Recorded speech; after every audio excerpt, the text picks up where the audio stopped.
Hey, welcome in episode 204 of the Snap. Your boy Mac, joined here as always by my co-host Lando. Today, we're talking about projections, 2022 projections. We put out a tweet. What teams would you guys want to see? What are the most interesting for fantasy? We got some pretty ugly ones like the Jets. We got some fun ones like the Packers, although I want to stay away from that to stay, a little bit more authentic, less on brand. So we went with the Miami Dolphins, which I think is one of the most discussed and debated dichotomies. Is Tua going to be, elite this year and support Tyra Kill and Jalen Waddle, two very explosive options, or is he going to let them down? And ultimately, we're going to get into deciding that today and ending off the episode with a superflex mock draft. So if you're over here on YouTube with us, feel free to watch along. If you want to join the draft, there is a link in the description. You can click on that and grab one of the couple spots remaining. If you're listening on audio, you know what to do. Like the podcast, review us, leave us some feedback. We would appreciate that. Lando, what's going on? Mac, I'm doing good. Welcome in, lovely people. Thank you for tuning in to the Snap Fantasy Football Show. Make sure to like and subscribe on YouTube. Join our Discord community where once this season starts to ramp up, it's going to get busy. More content will be coming out each and every week, day maybe. Who knows how bold we get here. But either way, it should be a lot of fun, Mac. I'm always excited to get on the horn with you. And projecting the Miami Dolphins is a lot of fun. Last year, we projected the Cincinnati Bengals live on the show, and today we're going to talk about the Miami Dolphins and kind of walk you through the process and what we do and how we do projections. Because at the end of the day, we're not going to be exactly correct, but there's a range of outcomes for these players. There's a mean outcomes. There's a bold, extravagant outcome for these players, and we'll walk the audience through how we do it and what and really, should you be drafting Tyra Kill and Jalen Waddle? Because so far, Mac, I'll be honest with you, I have been staying away. Let's figure out if we should be drafting them at their current ADP. Do you remember what we gave Ja'Marr Chase last year on that episode? Man, we were bold on Ja'Marr Chase. We were both very bold on him. I ended up not really drafting him when it came down to seasonal leagues. I wish I had him in Dynasty. I didn't have those high picks, but we were bold, but we weren't bold enough. We weren't. Just going back, I'm looking. Most of these numbers are actually pretty solid. We had Ja'Marr Chase for 131 targets, 81 receptions, 1,180 yards, and 9 touchdowns. He finished with 81 receptions, 1,455 yards, and 13 touchdowns. Averaged 18. Season. We inevitably, it was the downfall of the yards per reception. He was 18. We had him statted out for 14 and a half. So how dare we, Mac? How dare we give him? But it's fun to go back, yards. Man. Yeah, 14 yards. It's fun to go back, though. Yeah, and hopefully we can go back and look through the Miami Dolphins and see how close we were or how far we were. There's a huge range of outcomes for the Miami Dolphins. So if you're watching this on YouTube, comment down below if we're way off, if we're close. Let me know if you're drafting these guys right now, because we answer every single question in the comments. And for you on audio, if you guys want to get us and give your thoughts to our projections, how we see this 2022 season playing out for the Miami Dolphins, feel free to get us at snap_fantasy. You can get me as well at mtout23 and Lando at Lando_FF. So statting out the Fins, that's the number one goal today. And when we look at statting each and every team out, because ultimately that's how we go on about figuring out our rankings. It's not a thing where it's like, I like this player a little bit better than that. We actually compile our projections, how we foresee a team to do, what coaching changes will impact potentially better or worse offenses or defenses, and how we see strength of schedule playing out. There's a lot that goes into a projection, but ideally we're looking at the schedule that they have, as well as, how many plays are they running? Do they have a higher propensity to run or pass? Do we project a step forward for their quarterback?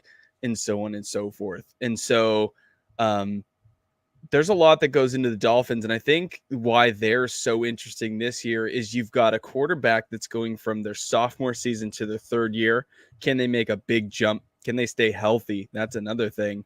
The other thing is they brought in one of the greatest weapons in the league in Tyra Kill, and how does a guy like him change the offense? So I'll flip it over to you. Initial thoughts before we get into the numbers.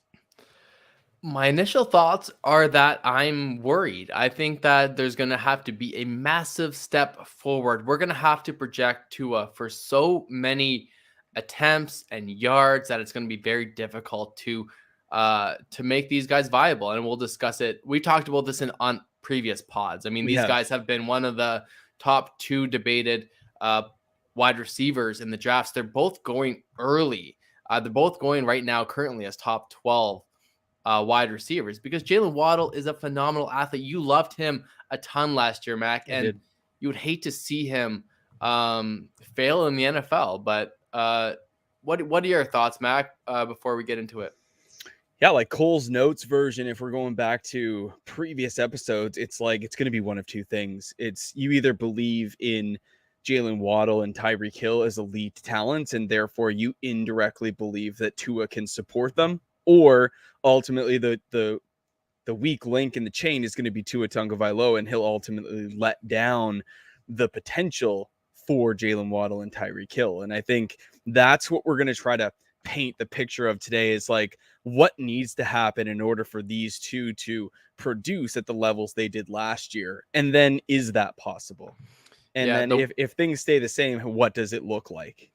The one thing they do have going for them is that it should be a funnel to them too. There's really not very many notable other receivers in the offense. So obviously you have the check down running backs, but then and Mike Gesicki, but then it's just a mishmash of other players. So it's in theory it should be a lot of Tyreek Hill and Jalen Waddle for what that's worth.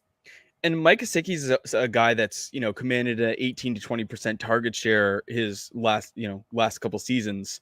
Even with Tua, he's had last year was 18.9%. So this is not a tight end that is, a fluff piece in the offense. He truly is a weapon, and potentially could be a big red zone weapon with the attention that Tyreek Hill and Jalen Waddle are going to command, as well as some of these pass catching running backs that they have on their team. Chase Edmonds, Myles Gaskin, Raheem Mostert, and then you've got Sony Michel as well. So this is a very deep running back core, as well as, don't forget about guys like Preston Williams, for example. Trent Sherfield. And Trent Sherfield. So there are some other options here, but we have basically broke it down into just these two guys, and we'll talk about our overall projections at the end. So some notes that I wanted to touch on before we get in here. Tua averaged 32 attempts per game in 2021, only playing 13 games. We're not like Pat Mahomes, Aaron Rodgers. We're not up in that, lower 40 to higher 40 range. He's quite conservative in his passing approach, although this was a step forwards from his rookie season. Into 2022, he has the sixth hardest schedule, and the Dolphins are a very average team, running only about 64 offensive plays per game. The leader was just under 70, the Baltimore Ravens. So doesn't seem like a lot, but the Dolphins are very middle of the road in terms of how many plays they actually execute a game. It's somewhat of a 50-50 split between offense and defense for them. So here's the question that we have to ask ourselves. Can we project Tua for a step forward, and not just a little step forward, a massive step forward, one that would allow Tyreek Hill and Jalen Waddle to actually be fantasy relevant to, the tune that you want them to be? So let's go back to that sophomore season. Lando only played 13 games, 388 attempts, 263 completions, improved his completion percentage by 3%, passing yards just shy of 3,000, 1.6 touchdowns to interception ratio, and was the quarterback 26 on the season. Doesn't exactly scream breakout candidate, does it? No, it doesn't. And I mean, for fantasy purposes, it's going to be tough for him to get there without a rushing floor. He's not known for his rushing Hmm. capabilities. And then so that really needs to happen on passing touchdowns. He's not a very deep passer of the football No. at only 6.84 yards per attempt. So he might need to rely a lot on yards after catch, which in theory should be possible with Jalen Waddle and Tyreek Hill. And his average depth of throw is also quite shallow. So maybe having a guy like Tyra Kill will allow him to get the ball down the field a little bit more. Maybe either Waddle or Tyreek, they can both kind of work those long and short routes with their speed. Ultimately, Mike Gesicki is actually someone who's got the ball downfield quite a bit. If you look at him in terms of his constituents positionally, here's the thing: if we take and we go 25% more for Tua, not only do we give him 25% more, but we also give him a full year of health, something that he has not done yet in his career, his short career. We bump him up. We give him a whopping 640 attempts. That's an increase of 8 per game. So he's from 32 up to 40. 8 extra attempts per game. The Dolphins are now running about 70 plays per game to account for 30 rushing, 40 passing on average. Tua has 448 completions, 70%, another 2 and a bit percent increase, 4,700 yards passing, 32 touchdowns, doubling his previous total, a touchdown rate of 5%, which is quite high, and 342 fantasy points, which puts him inside the top 10 at the quarterback position. That is a massive, massive, massive step forward. That is huge. Like that's something that it's very difficult to project. If we're talking median outcomes, mean outcomes, whatever have you, that's something that just doesn't seem like that could actually happen, Mac. Like I know a lot of people want this to happen and they want to take the names of Tyreek Hill and Jalen Waddle high, but man, that's a big jump. It's a big jump. And I think what you need to understand here is this is not what we are projecting. We are painting a picture for you, a full, perfect picture of health for Tua Tagovailoa and a massive improvement, 25% better over the course of 16 games for a fantasy season. And What so could that amount to? So Tyreek Hill, wide receiver 1. No, actually, no. And the hardest thing to do is project touchdowns. So we stay somewhat conservative, but if this were the case and Tua had a massive step forward, Jalen Waddle could still have his about 25% target share. We could just cut and paste from last year. 158 targets, 110 receptions, about a 70% completion rate, 1,130 yards, and 8 touchdowns. Right? And We're saying that Tyreek and Jalen will have about 50% of their touchdowns. And that's probably fair. Yeah, and you can't As expect aggressive that as you could be. you can't expect that Jalen Waddle's target share goes up now that Tyreek Hill is there. Like that's just not that just those 1 + 1 does not equal 2 in that scenario. Right. Yeah. And that's the thing. It's like we are working in a situation where the volume that Tua is now putting out in this make-believe scenario now supports 2 wide receivers at 25% apiece for high volume. Right. This is what's going to have to happen, though. Tyreek Hill, you cut and paste the productivity, the efficiency with Patrick Mahomes, and you get a 25% target share, 160 targets for 112 and 1,400 yards, 9 touchdowns. So is it possible that Tua supports these two? I guess. Wide receiver 6, wide receiver 11 by these totals going back to 2021.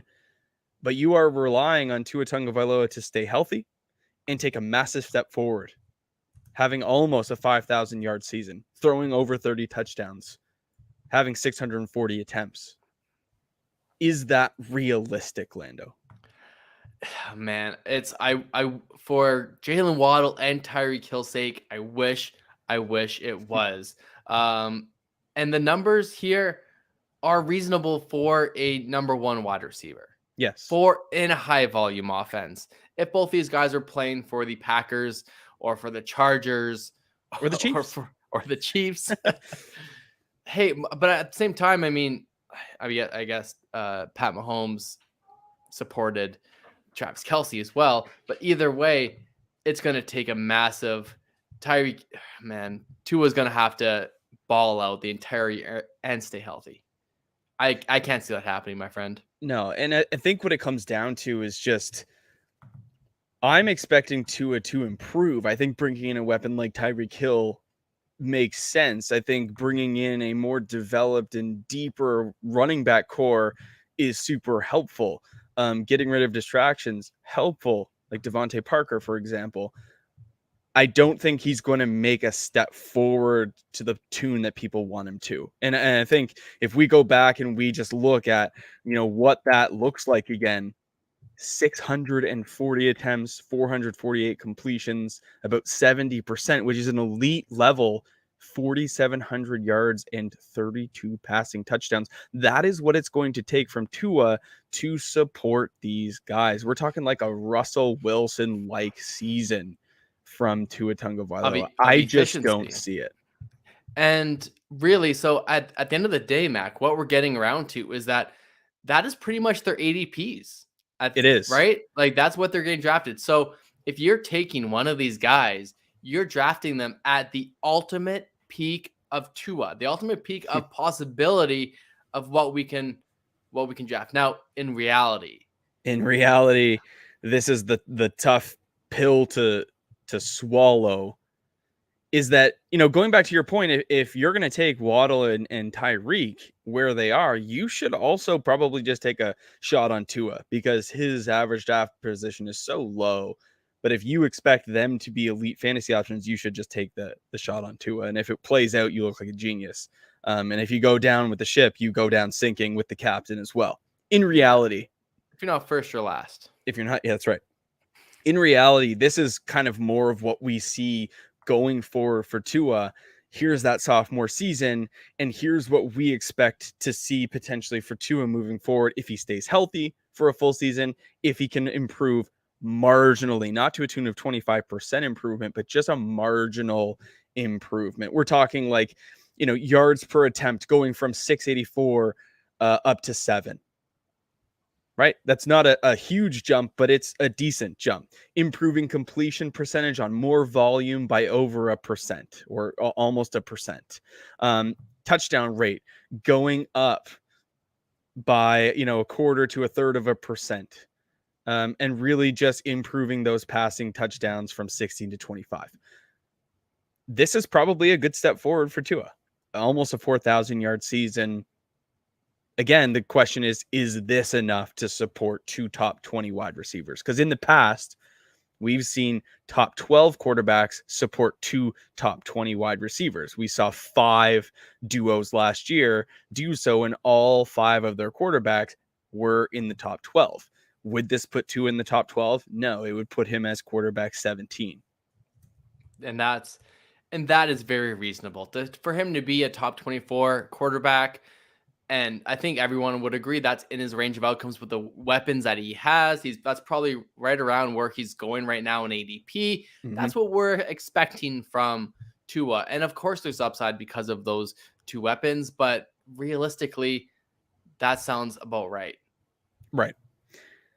Is it enough? No, it's not enough. If we now take, again, a more conservative, realistic approach to this, Tyreek Hill and Jalen Waddle being together are going to be good for football, but I don't think necessarily good for fantasy. They are going to work into each other's potential. You're not going to have one guy be hyper targeted. You're going to have a fairly even split, but it's not going to be the tune of 25%. And when you're talking about a lower target share on lower volume, that's just less opportunity. And to have 18, 125 targets for each of these guys, nearly 90 receptions, 6 and 7 touchdowns each. Like, this is probably pretty middle of the road for these guys and what this offense is capable of doing, I think. for them to have 13 of his 25 touchdowns, again, that's just over 50%. Yeah, and like the yards per reception for Tyreek at around 12 and a half, that's what he achieved with Patrick Mahomes last year. Mm-hmm. So that's right on point with what he did last year with Tua. So I mean, that's still projecting a pretty good season in theory. Could you project 14, 15 yards per catch with, like, peak Pat Mahomes? Sure. But look at the average depth of target for Pat Mahomes. He throws the ball considerably downfield more often with more success than Tua does. Yeah. I have a feeling both guys are going to get targeted far too close to the line of scrimmage and try to make plays after the catch. And that's fine. what I'm foreseeing from these guys. And in a PPR league, maybe you're okay, but then you still need to rely on those high volume passing numbers, attempt numbers from Tua. Well, and I think that is somewhat baked in. Their yards after catch ability, the two of them are, probably the best in the league, no doubt. And there is a chance that we see some Teddy Bridgewater with Carolina Panthers coming back. Not to say that he'll be on the field because he is their backup now. But you talk about a guy who midway through the year, 50% of his passing yards actually came from yak yards from DJ Moore, Robbie Anderson, Curtis Samuel. Could we get into a situation with the Dolphins where we see something like that with Tua? Yeah, it's definitely in the possibility. Am I banking on that? No, but Tua is who Tua is. He's not just going to be chucking it down the field because he has Tyra Kill. He's got to progress, and I just don't think we see the jump in year 3 that people are expecting. So, by our math here, wide receiver 20 and wide receiver 29, 20 for Tyreek, 29 for Waddle. I think with the season we project Tua for, this is probably pretty reasonable. Yeah, I mean, yeah, if you were a Cortland Sutton owner last year, Jerry Jeudy, you didn't want Teddy Bridgewater throwing the football to them. No. That was hard to watch as well. So yeah, it's so what if really the mean outcome for these players and what realistic in reality the projections that we look are wide receiver 20 and 29, and of course they have upside. Mm-hmm. They're not really going to be on my draft board this year. Now, right. Dynasty is a different story. Absolutely. Jalen Waddle should be a target in Dynasty, especially if he starts off the season slow. Then we'll be advocating for trading for Jalen Waddle because if these numbers actually happen, it's going to be a tough pill for everyone that valued him at wide receiver 12 or 10. Yeah. To give you a basic breakdown here of our projections for the whole team, we basically have, again, Hill and Waddle at 22.3 and 21.1% each leading the team. We have Gesicki at 18%. We have the tertiary receivers in Sherfield and Williams about 14.5%. Then we have the running back crew making up 18% of that load. And you look at Edmonds, Gaskin, Mostert, those are all pretty decent pass catching backs. And Sony Michel, I think, would probably get the least amount of work out of that group, but I still think he'll be somewhat involved. And so there's a lot of other pieces of this offense that we're really not factoring in. And Mike Gesicki could be the one that we're the lowest on, where he, jumps up there too, just because of how much attention Waddle and Hill are going to have to get. Gesicki could have some, a ton of mismatches and actually do some damage down the field. So that could be someone we're totally overlooking who could just be a beneficiary of really, really elite pieces in the offense. So if you want to see our full projection, hop over to the Discord. We will be posting these and sharing these at some point with our Snap Army. If you guys want to join that, you can go ahead and join on our YouTube by clicking the join button on our page. $5 a month, but we have some really solid stuff for you guys. So yeah, go ahead and check that out. Shout out to our man Travis from the Fantasy Whisperers asking, which Miami are we going to get? Last year they were top 10 in plays per game and then added Hill, but looking at San Francisco, they were 31st Am I reading that wrong? I think SF? pass attempts per game. Looking at, I don't know what he says. Looking at San Francisco. Looking I'm at it's got to be something else. SF. I can't think what that is. Either way.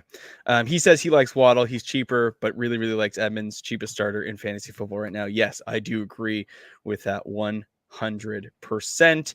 If you guys are with us in the chat right now, I want to conclude today's segment before we get into the mock draft with a lie detector. So I've pulled 3.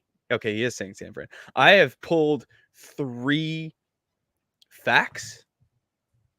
Two of which are actually facts, and one of them is a lie. But I have put together what seems to be 3 facts from the 2021-22 NFL season, and I need you guys to tell me which one is the lie. So if you are with us on YouTube right now, go ahead and pop your answer into the comments. A, B, or C. You're trying to spot the lie. I'm going to do my best to fool you. Full disclosure, Landon does not know the answer. No idea. All right. A, in 2021, Giants offensive lineman Andrew Thomas caught more touchdown passes than Kadarius Toney and Kenny Golladay combined. Oh no. That sounds terrible. I don't want to believe it, but I feel like it's too big of a lie to be fake. All right. B, Matthew Stafford threw 20 interceptions in 2020, that should say 2021, en route to a Super Bowl. Aaron Rodgers has only thrown 15 interceptions in the past 5 seasons. Okay. Some elite level quarterback play en route to a Super Bowl. 5 more than Aaron Rodgers in 5 years. I feel like that's a lot of interceptions for Stafford. All right, keep going. Love it. C, Najee Harris had the best rookie running back season of all time for fantasy purposes with 307 rushes, 74 receptions, 1,667 all-purpose yards, and 10 total scores. Okay. So mull this one over in the comments. Landon, walk us through your thought process here. What are you thinking? Travi, if you're still with us, go ahead and put your guess in here as well. A, B, or C. Walk us through, Lando. Yeah, so I think A has to be correct because that is too outlandish, too crazy. If I guessed ahead of time how many touchdowns Toney and Golladay had this year, I would have guessed more than 1. And I'm sure Andrew Thomas at least scored 1. I'm thinking the guys in the comments are correct as well. And Aaron Rodgers has had some MVP type seasons, really throwing 2 in a row, actually. Yeah, minimal interceptions. I remember it was Peyton Manning that really wanted to throw single digit interceptions. I think he ended up getting double digit at most seasons. But I do think C is gonna be the lie because Saquon Barkley had a pretty crazy rookie season, if I'm not mistaken. There's been some pretty good ones as well. I think Josh Jacobs had a pretty good rookie season, just in recent memory. There's been a few. I don't think Najee Harris. I know he finished as running back 4 last year, which is a great season, but I don't think it was the best of all time. You guys are too good. C is the lie. Even like Ezekiel Elliott going back had that's right, one of the best rookie running back seasons to reflect on his 322 carries, 1,631 rushing yards, 15 rushing touchdowns, and 32 receptions for 363 yards and a receiving touchdown. The number 1 was Eric Dickerson, though, 1983. 390 carries for 1,808 yards, 18 touchdowns, 51 receptions for 404 yards, leading the league with 2,212 scrimmage yards. What about like LaDainian and Reggie Bush? Like those. Well, rookie. We're talking rookie. Yeah, but they didn't break out as a rookie, those guys? No, not to the extent of these guys. Saquon Barkley, you were close. Saquon had 2,028 yards from scrimmage, 91 receptions for 721 yards, 15 touchdowns, 1,307 yards. So you were definitely better with Saquon than you were Najee. But right. Dang. I'm going to have to up my game for the next one. For the crew here. Dang. Love it. A being a fat kills the Tony hype. Yeah. So Kadarius Toney and Kenny Golladay actually scored 0 touchdowns last year. Yeah. 0. Toney had that big game. I think it was 10 for 189, but no scores. And Kenny Golladay was a ghost when he was on the field. So right. It's sad, but I'm going to try and bring that segment back as often as we can. There's one spot left in the mock draft. Do you want me to take it, Mac? I do. I thought you already took one, but that's good. We're in. Beautiful. I'm going to go ahead and share that screen. We're going to go through a mock draft, superflex mock draft here. We've got a full squad going on. Who do we got? Some regulars: Brocal, Schwartz, Don Flick, Easy Daddy, me, RJC, Tebow fan, which I think is Josh, AJ Berg, and Griff. Love it. Travi, you should have got a spot, my man. A great crew. We got a crew. So we're doing a super flex mock draft here. 2 quarterbacks. We've got 2 running backs, 2 wide receivers, a tight end, and a flex, as well as 5 bench spots. So 13 rounds. We're going to do our best to chat our way through this one. Let me just make sure that the pick timer is let's go 30 seconds. There's no need to make this one any longer than it needs to be. Go ahead and start this draft, and away we go. I'm going to turn that sound off because it is annoying. Perfect. Yes, sir. So talk to me about a super flex draft. How's it different for you than compared to redraft? Yeah, I'll be taking quarterback early. I'll be targeting a guy like Kyler Murray, Joe Burrow in the first round, Lamar Jackson if he falls to me. I'm expecting Jonathan Taylor to be off the board before my pick, but of course I would take him first, or if he's available. What are your thoughts, Mac? I've been listening to a lot of podcasts, and do you think that Christian McCaffrey deserves to be the 101 in redraft leagues? Even though Jonathan Taylor finished as running back 1 last year, he still didn't touch Christian McCaffrey's best season. Do you think he should be back to be number 1 overall in one quarterback leagues? Oh man, Pat Mahomes fell to me, which is crazy. I'm going to take him. I heard something on the Fantasy Footballers this week that Christian McCaffrey's only played like 10 games in the past 2 seasons, but was a running back 1 all but 2 of those times. And in 2 of those 7 games or matchups, you could even say he didn't even score a touchdown.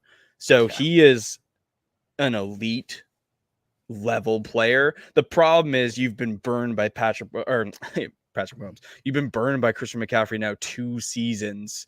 And if you are lingering from those burns, you don't want to get burned a 3rd time, because you know what they say, like, fool me once, shame on me, fool me twice, shame on you, fool me 3 times, I don't even know, put me in a grave. Like, I'm just not willing. If you haven't had Christian McCaffrey and you want to go down that road, like, cool, go for it. But I'm not willing to take him. I would rather just take Jonathan Taylor.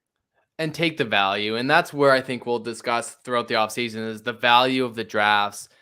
You have to know what ADP is all about. And instead of reaching half round or full round for a guy, my guy, you might as well wait and take a guy like McCaffrey late, where he typically goes. Now, if you're at the 101, he's not going to get back to you. But hey, trade back. If you love McCaffrey that much, and if trading's allowed in your league, trade back to the 106 or something, or 104, and then get some value out of that, and then you can still take McCaffrey. And I think the value that, AJ Berg just got at the 109 here, Christian McCaffrey, is quite nice, considering Easy Daddy took Jonathan Taylor at the 104.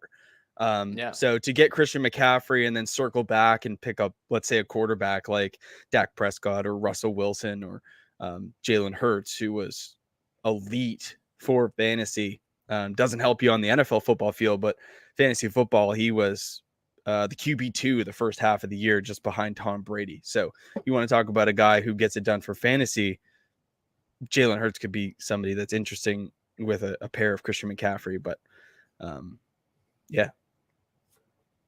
Oh, you put a third round reversal curveball in here? I did. Oh, I did. I love that. I So, don't love man, it for my position, but right. it's fun to play with, and not to announce it is Yeah. something else. I mean, look at the draft board, folks. We see the arrows going, the opposite way when they shouldn't be. So Love that. Now, I really consider Dak Prescott at the 203. I just about did it, but with Justin Jefferson sitting there, I felt like I really like to go quarterback, wide receiver. the Jamar Chase slander is real for you, eh? No, Nah. I do. I love Jamar Chase. Actually, is this a dynasty format? If it is, I mean, maybe I would have picked Jamar, but nah. yeah. I think Jamar is the wide receiver 1 in dynasty for me. I just think in a redraft, I still like Jefferson. He's a stud. So far you've got Kyler Murray and Justin Jefferson, a nice 1-2 punch. It's always a matter of when do you get that quarterback 2 or quarterback 3. Having 3 quarterbacks in a super flex league is quite awesome. So Derrick Henry, Joe Mixon coming off the board before me. I mean, I could go with Dak Prescott here. I could go with Jalen Hurts. But I mean, dude, Jamar Chase has fallen, and I'm going to take the value on that. I'm going to take Jamar Chase to pair with Patrick Mahomes. Yeah, that's really, really nice. I like that a lot.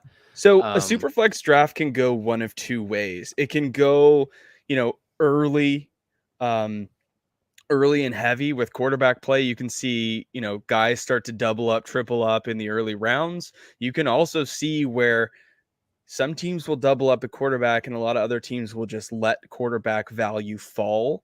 And taking those early round quarterbacks then kind of seems kind of silly because your super flex league plays out like a redraft league with one QB, and you really don't know what that looks like until the end.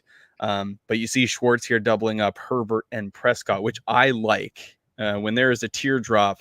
And I think after Rodgers, there's a teardrop. Derek Carr, Trey Lance. Yes. Really getting the last of Brady, Rodgers, Wilson, Stafford. That's going to be valuable. Yeah, I agree here. I'm hoping that one of Russell Wilson or Matt Stafford fall to me here, but Berg and Ziploc do not have a quarterback yet, so I don't think I'm going to get my way here. And there goes Matthew Stafford off the board at 3-1. Third round reversal makes things interesting. We did see Travis Kelce and Mark Andrews come off the board. It is not a tight end premium league. Ooh, so this is Russell Wilson or a you know what? I think I kind of man, this is tough. I can go Russ. Why not? Yeah, that gives you a nice balance between some dual threat quarterbacks with some rushing upside in Wilson and Murray. And then you got Justin Jefferson. Welcome in, Ronald Calla. Welcome in. Feel free to go ahead and subscribe to the channel. We know that you're new. Appreciate you being here. Glad you can make it into the stream. Absolutely. And I think I may regret taking Russell Wilson. I think I'm going to need the running back position pretty soon, but there's lots of good ones still available, so I'm not too worried. Where would the regret present itself? What would be the potential miss for you? So where the line is, I think around Leonard Fournette. After that, I think I don't want to be stuck with a Cam Akers level player as my running back 1. I do love Cam Akers and I've talked him up lots, but I want some more. I want a couple good. I would want Cam Akers to be my running back 2 if that's the case. Right. So I would love to see. I know DeAndre Swift just went. I was struggling. I wanted to take DeAndre Swift there at my 306. The problem I had with that was if I didn't get Aaron Rodgers, who was like I said, the last of the Stafford, Brady, Wilson tier, and Derek Carr luckily went ahead of him. If I didn't get him, I was left with a Justin Fields, a Trevor Lawrence, a Trey Lance, Right. Deshaun Watson at this point, which feels horrendous. Yeah. I'm just not willing to do that. If I downgrade from DeAndre Swift to Javonte Williams, that doesn't feel as bad as going from Aaron Rodgers to Justin Fields. I really like the start of Brocal, going Josh Allen, Andrews, Nick Chubb, and CeeDee Lamb. That's a really good start. It's very balanced. It's very balanced. And if the quarterback position plays out for him, could be very advantageous. Yeah. Griff says, so glad we got to see the third round reversal. Able to get QB value while getting 2 running backs. Health to be a big question mark. Good combo. I've got to make a decision here. Javonte Williams, Aaron Jones, Breece Hall. I'm just going to take Javonte, get that running back 1 situated here. Yeah. What do you feel? So you took 2 quarterbacks that lost their number 1 target. Are you concerned? No, because we're going to have new wide receiver 1s this year. Right. That Coach Carter on, you know? Technically, they have to. You'll have to. Yeah, no, I'm not worried. I mean, Aaron Rodgers has done a lot with a little the last handful of years, MVP for a reason. I like what Christian Watson represents. I think Travis Kelce, if anything, will just be a safety valve for Mahomes. And it's not like they're doing poorly with the options that they got there now. Like Juju could be solid. MVS is the biggest downfield threat since 2019. Hey, man. I don't mind it. I think Mahomes and Rodgers will be just fine. Yep. Ooh, so I went Aaron Jones. I'm happy I got my running back 1. I think Aaron Jones is in for a good season. I keep passing on Saquon Barkley, but I feel like if it comes back to me and he's still available, you almost have to take the value. Well, I mean, what's the right price for Saquon Barkley? What are you willing to pay for a guy like that who really hasn't returned now any value for you in 2 seasons as he goes off the board at 501? Is 501 in a 10-team superflex a good spot? I think it's fine because there's still upside, and I'm not sure if I would have taken him with Eckler and Najee already on the board for Ziploc, but he does present a ton of upside. And if you already have these locked and loaded RB1s, and to get Saquon, that could be the RB1 if things fall. If he stays healthy, we've seen it before. Then it's fine. So here I got to go with what about Zeke? He is buried. Yeah. I mean, if you want to talk about someone who's probably gonna perform for you, I mean, Fournette, regardless of what we hear about his weight, could be there. James Conner is another guy that has less competition for touches than he did last year in an offense that probably is going to be good again. I don't mind it. David Montgomery is a nice play as well. Tyra Kill also falling. I can't believe Tyra Kill sits there at the 504 right now. Maybe it was the chatter that we had tonight, painting a picture of what life looks like for Tyra Kill in Miami. Affecting ADP live on the snap. At some point, you just have to take the value, right? Well, and that's where, hey, like we said, if he gets to wide receiver 20, you're locked in. Yeah. Holy, and he fell to me. Man, this is the tough one for me because I already got 2 quarterbacks. I've got my elite wide receiver. I could go with Hill, but a position that's going to run short soon is going to be running back, and I'm going to take a shot on Breece Hall. So I'm going to take 2 really young running backs in Javonte Williams and Breece Hall to go with my Rodgers, Mahomes, and Jamar Chase stacks. Welcome, and y'all, thanks for coming by. Hope y'all are enjoying the mock draft. It's one of my first Superflex mock draft league or mock drafts of the off season. So should be a lot of fun. I haven't been doing a ton, Mac. Have you been getting in your mocks at all? Not as many as I usually do. I think it's just the nature of my job right now. Just, very, very busy. But I think it's good to mock draft at least, once or twice a month, because the landscape really, really changes. If you just, shut your office door, quote unquote, and then you open it back up in August, it's like you don't even understand what's going on. You don't even know what you're playing anymore.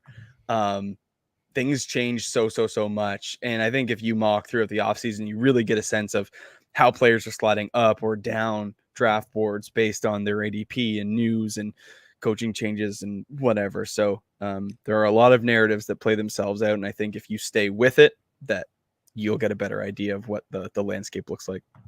Absolutely. And there's definitely different draft strategies. Mm-hmm. Donflict here is going pure upside. And you know what? It goes off what I said earlier. If you're not first, you're last. That's right. Going with Cup, Kelsey, Swift, Trey Lance, Tyra Kill, Travis Etienne. I mean, a lot of these guys, except for, Cup and Kelsey have a super safe floor. But after that, these players could be the one at their respective positions, or at least top 5, top 6 at their positions, or they could be down at 20 at their positions. It's a deep range of outcomes for these guys. 100%. In the 6th round here, I took Darren Waller, and in consideration for me, I'll probably get sniped by the stream here, but I had DK Metcalf, I had J.K. Dobbins, I had Cam Akers lined up, ready to put in there. And I just think when you look at a shallower league, like a 10-team league, you're going to win with positional advantages, that being, building 2 really, really solid quarterbacks that you can rely on, as well as an elite tight end. And I still do believe that Darren Waller is an elite tight end, despite having a guy like Devonte Adams soaking up a lot of targets. He actually could potentially open up opportunity for Waller, as Waller's no longer the game plan. If you send double coverage at Waller like teams did last year, Devonte Adams is going to eat you alive. Yeah, it's I agree, and that's a really good point. When you're in a 10-team league, you absolutely should be going for positional advantages, whether that's quarterback or tight end. I think those onesie positions you can, because everyone's going to have a good team, and that's the issue. Where if you don't have that advantage, whether it's a rushing quarterback, an elite tight end, you're going to get left behind a little bit. So I like that strategy. Mm-hmm. It's in a 10-team league, every team is going to be fairly solid. It's, who can pick the breakout players, who can stay the healthiest. That is who is going to win in a 10-team league. That's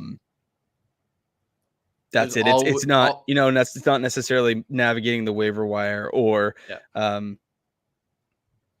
making trades or dodging injuries. It's really just going to be, who selects the best players at the best values and, gets lucky on a week-to-week basis. It's certainly not as hard as a 12-team league. All right. Oh, I didn't realize I was on the clock and I'm panicking. I got to go wide receiver. I might just go with Amari Cooper. There we go. Hopefully Deshaun Watson plays. And Eric just put in the sleeper chat like crazy values on wide receivers, and that's absolutely the case, especially in a super flex league where you see quarterbacks going off the board earlier. You see running back scarcity present its ugly head. There absolutely is a ton of late round wide receiver value. And what is the temperature on Chris Godwin? Is he going to play? You are apprehensive that he plays a full season or is ready to go for training camp, right? I'm concerned. I think he's going to miss weeks. It's just how many weeks is the question. I don't think he'll be ready for the start of the season. It'll be at least, I think he'll start on the PUP, which gives him 6 weeks off. Right. Yeah, for that reason I went DJ Moore over Chris Godwin. But if we get news that Chris Godwin is going to play week 1, I will absolutely take him rounds earlier than I just did. And I think you'll see his ADP climb. So that's somebody you can keep your eye on, is Chris Godwin, because we know the wide receivers 1 and 2 for the Bucs over the years, Jameis Winston, Tom Brady, doesn't matter, is an offense you want a piece of. And Chris Godwin has not disappointed you other than a couple injuries here and there. So, yeah. And that's where, Excuse me. I lost my train of thought, but And that's where I don't know. What are your thoughts on Marquis Hollywood Brown? Do you like him in Arizona? Do you think he secures that wide receiver one spot while DeAndre Hopkins is suspended? I think he has to. Yeah. Who else do you really point to with Christian Kirk departing to Jacksonville? Do you look to Rondell Moore to really, really step up? Not really. No. You talk about someone whose average depth of target was nothing. I think he caught, what was it? It was crazy. It was like 3 yards past the line of scrimmage last year. Like, it was so shallow. Yeah. A guy that can create for himself, absolutely.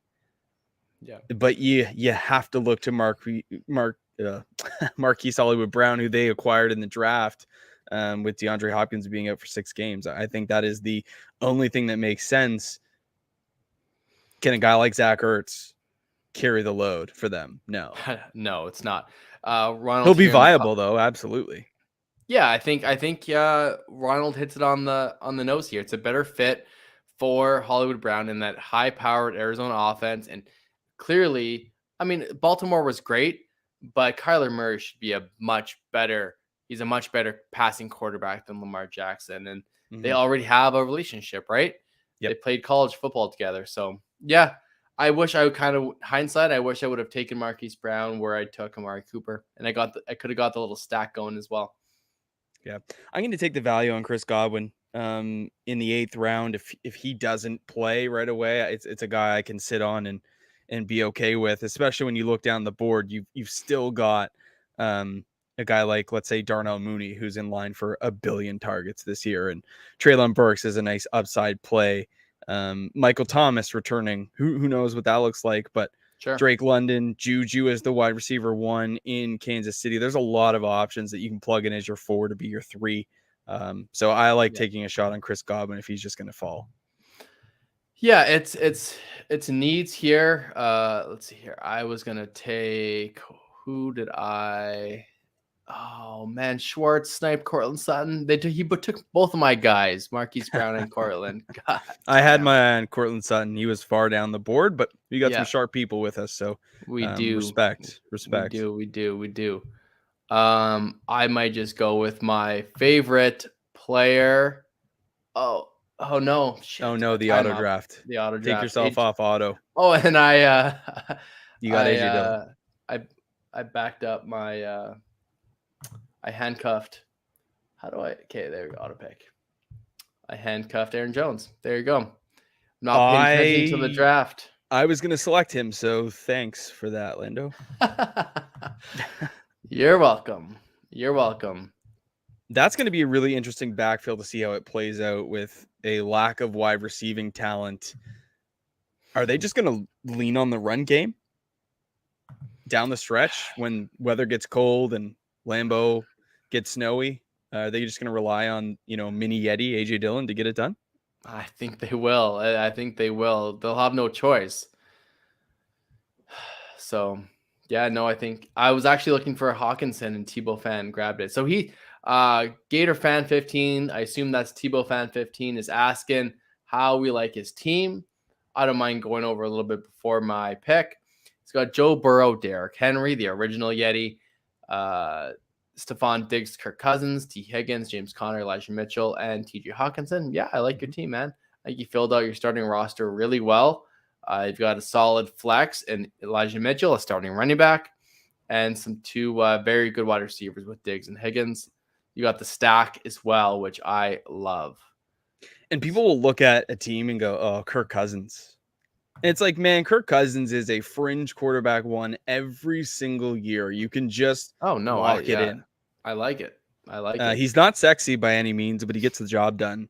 You went DeAndre Hopkins, which is sexy for games 7 through 17. Yes, and I got the stack. I wanted the Kyler Murray Hopkins connection for the second half of the season. Yeah, that's the kind of pick where, if you can wait on it and as our friend Jason Moore likes to say, withstand victories for the first 6 weeks, you are laughing. You are absolutely laughing. And now I am starting to draft bench players, right? So we're getting to the 9th round. We're not drafting starters. So taking upside this is where you have to do it, whether it's rookies, whether it's handcuffs. This is the time where you can draft upside guys that likely won't be on your starting roster if things go well. And so it just makes sense for Hopkins, for me anyways, or for kind of team construction. Yep. I'm going to take Juju Smith-Schuster. I was going to go Clyde Edwards-Helaire, but AJ Berg took him. I'll take the stack. I got Mahomes. I need to get his wide receiver one. That will be Juju Smith-Schuster. My thing lagged on me, so now I'll refresh and I'm back to normal. Back to normal. The question here is I have for you, when should Deshaun Watson go off the board as a potential league winner? The climate on him does not look good right now. Doesn't look good. He's clearly falling down draft boards. I think if he is your third quarterback, I don't mind it. I would, if I was Don Flick tier, I don't like the Trey Lance, Deshaun Watson stack. I would go with a Tannehill or Mac Jones type player that is guaranteed to start. But as a third quarterback, anytime you could take Deshaun Watson as a league-winning type player. Good question here from Gator Fran. How do we compare the Dillon and Jones backfield in Green Bay to the Elliott Pollard backfield in Dallas? Very similar. Yeah, you think so? In the sense where, I mean, they're both. I think AJ Dillon will get more carries than Pollard, but we've seen Pollard be very effective, and I think they're going to work him in. Zeke can't handle the full workload. I prefer the combo of Dillon and Jones. Of course. Yeah. But and I think the big reason is because the lack of the vacated targets in Green Bay, they're going to need Aaron Jones to be a hybrid slot wide receiver. So that's where I think the value is. And then Dillon is just a monster. See, I mean, Tony Pollard has plays where you go, wow. But then we reflect back on Zeke's season and we're like, man, Zeke really underperformed. He underwhelmed us. We really thought he'd be better. And then you go, oh, he was quarterback 6 for fantasy. Running back 6. Running back 6. I just looked that you took Deshaun Watson. You're like, how did that happen? And it's like, look, Zeke still gets a majority of the work. When you look at the split, though, between Aaron Jones and AJ Dillon actually had more rushing attempts than Aaron Jones last year. Aaron Jones was better for fantasy, but AJ Dillon had 187 attempts, 803 yards, 5 touchdowns, was involved in the passing game as well, 34 receptions. It's a 1-2 punch. And I really see these two as like guys that could be game scripted. But if we're talking about around the goal line, we're probably going to AJ Dillon moving forward. If we're talking about a guy between the 20s that can really do it in space, catching the ball, giving you a different look at running back, it's Aaron Jones. But I really do think it'll be a 50-50 split between the two. I'm not really willing to draft Aaron Jones as high as he is. I think I'll take the 3 to 4 round discount on AJ Dillon. Right. I think it might be, I see a lot of discussion on Twitter about the Javonte Williams, Melvin Gordon dichotomy, where I love Javonte Williams, and I think he has incredible upside. His film, if you watched him, you saw a Jonathan Taylor type athlete, the guy that just breaks a ton of tackles, can hurdle players. I think he's a phenomenal running back. But we saw a 50-50 split, similar to Jones and Dillon. Like, they literally split everything last year. So now, with that being said, Melvin is a year older. He doesn't have much tread left on the tires, in my opinion. No. So with that, I don't think you can just copy and paste projections last year to this year, because Melvin just won't be the same player. He wasn't last year. A rookie running back commanded a 50% snap share from a very viable Melvin Gordon. So I think this year, I don't like the hype around Melvin Gordon. I'm not going to draft him. So I'm all in on the Javonte, and obviously you took him here, so I think you believe in it too. But I do. What are your thoughts? Like, are you drafting Melvin at all? No, I'm not. In the leagues that I do have him in, it's like, it's like a dynasty league where I've held on to him for, several years now. And it's like, I'm just going to take him for what he is. He's probably a complementary piece or a second option if something happens to Javonte. But I do project Javonte to have a bigger workload going forward. We'll probably navigate away from that 50-50 split to more of a 60-40, 70-30. But I do think that Melvin will be involved. I just think the price they got him at for a veteran is just something that you can't walk away from. So I think they had to take him. But I'm not, actively seeking him for fantasy, let's say. Yeah, I like it. Last two picks, I still need a tight end. I'll take upside on Garrett Wilson here. I like that a lot. Yeah, I don't necessarily love the running backs I have. Javonte Williams, Breece Hall, Chase Edmonds. Chase Edmonds getting a really nice deal on him as a starter. But the running back position is where I maybe could have done a little bit better in this draft. But I do like the other positions that I have. Picking up Tannehill in round 11 was nice. Yeah, really good. I forgot last year when we were doing all these mock drafts, I typically don't draft 3 quarterbacks in a mock draft because really why? Like, it doesn't really matter. But I mean, you and I both, you took Tannehill because the insane value. I took Deshaun Watson, but like really, it doesn't really, you don't need a backup in a mock draft. But that's you all don't. Right. You don't. I still think it is good practice to take a third quarterback. Because you would in a regular league, right? I would, and for a couple reasons. Those teams like Ziploc, for example, who went mass to effort in the third and then didn't take another quarterback until the 10th in Mac Jones, had that quarterback 2s and 3s come off the board earlier, a team like that might be in trouble. And then I can take my quarterback 3 and parlay that into a trade to get some players that maybe he should have spent earlier in order to get that quarterback position. So I can use that as now trade bait moving forward. So I do like to draft that third quarterback for depth as well as tradability. So I definitely don't think it is a poor play. Despite me saying that, I still think it's good to draft what you would do in real life just to see how your team looks. And what I do and what I've been advocating throughout the weeks and the years is if you're going to go a late round tight end, take 2 of them.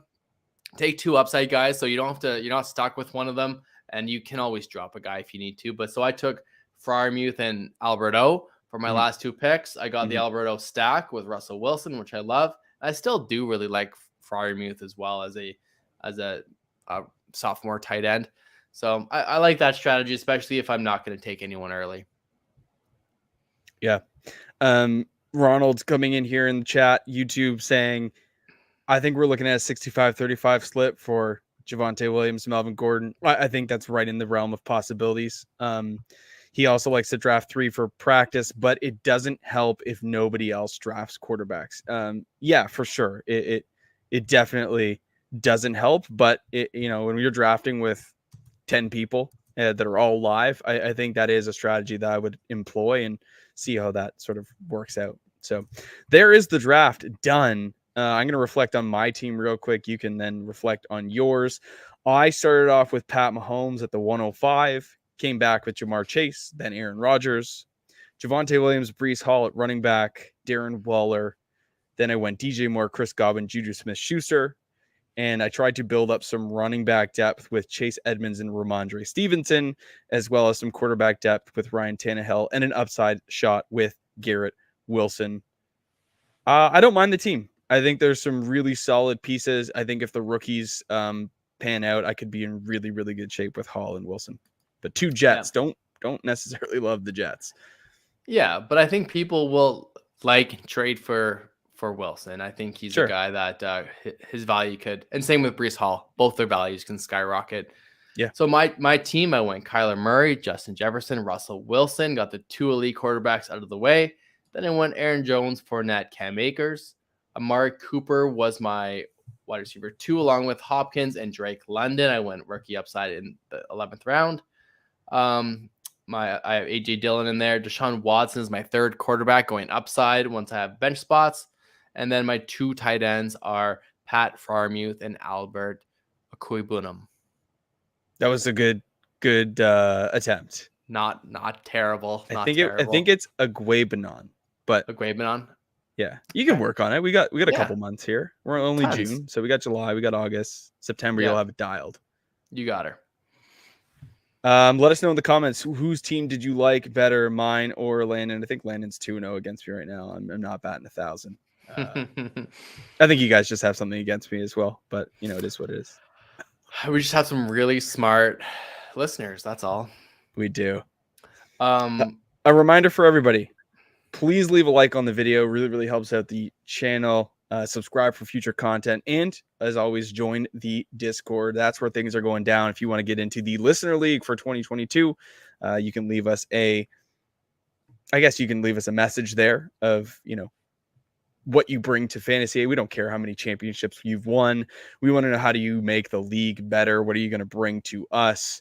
Whether that's energy, whether that's some sort of write-up, entertainment, anything. Write us a song, Weekly nuggets. People. Yeah, we had a song last year. It was a lot of fun. We're going to slowly compile people for the Listener League, and we're going to start doing that in July. So if you want to get in early, go ahead and join the Discord and leave a message in the Listener League channel. Yep. Sounds good. Love that. Anything else? Do we want to answer any more questions or that's it? No, we're running on about 66 minutes here, so we should probably call it a day. But if you guys like this one, we're going to be doing it in future again. If you guys like the projections, let us know in the comments or pop in the Discord and give us some feedback. What you thought about our process, things that we could have maybe talked a little bit more about, maybe left out. Let us know. But as always, appreciate you guys coming in. Episode 204 in the books. We'll see you guys next Tuesday evening, 8:30 p.m. Eastern Standard Time on YouTube live. You can come and join the conversation and, be a part of the podcast. So we'll see you guys next Tuesday. Have a good week, and we'll see you later.